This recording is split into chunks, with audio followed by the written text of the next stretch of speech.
ایک بڑے شہر میں آمد نام کا ایک نوجوان رہتا تھا۔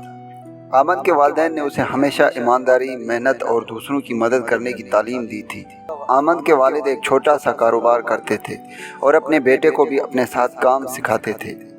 آمد کا ایک دوست عمران جو کہ بہت امیر تھا اور اس کے پاس بہت سی عیش و آرام کی چیزیں تھیں۔ عمران نے ہمیشہ آمد کو کہا کہ وہ بھی زیادہ پیسہ کمانے کے طریقے تلاش کرے اور جلد از جلد امیر بن جائے۔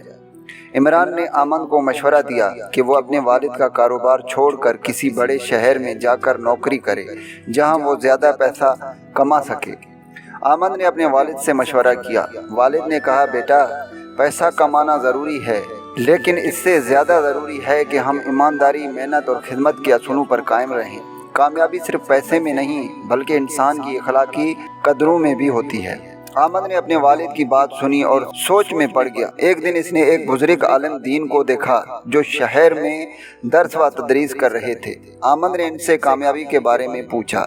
عالم دین نے کہا، بیٹا، کامیابی کا حقیقی راز اللہ کی رضا میں ہے۔ جب تم اللہ کی رضا کے لیے کام کرو گے اور دوسروں کی خدمت کرو گے تو تمہاری زندگی میں برکت اور خوشی آئے گی۔ آمد نے عالم دین کی بات کو دل سے لگا لیا اور اپنے والد کے کاروبار میں مزید محنت کرنے کا فیصلہ کیا۔ اس نے اپنے والد کے کاروبار کو جدید طریقوں سے چلانے کی کوشش کی اور اپنے والد کے اصولوں پر قائم رہتے ہوئے ترقی کی۔ ایک دن آمد کے دوست عمران کو کاروبار میں بڑی ناکامی کا سامنا کرنا پڑا۔ اس کے تمام پیسے ختم ہو گئے اور وہ بہت پریشان ہو گیا۔ اس نے آمد سے مدد مانگی۔ آمد نے بغیر کسی ہچکچاہٹ کے عمران کی مدد کی اور اسے اپنے کاروبار میں شامل کر لیا۔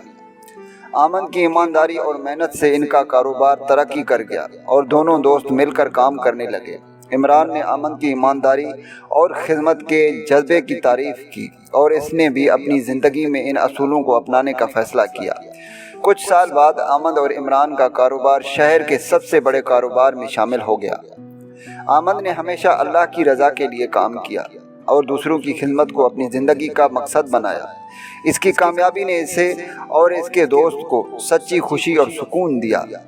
کامیابی صرف پیسے کمانے میں نہیں بلکہ ایمانداری، محنت اور دوسروں کی خدمت میں ہے۔ حقیقی کامیابی اللہ کی رضا اور خدمت خلق میں ہے۔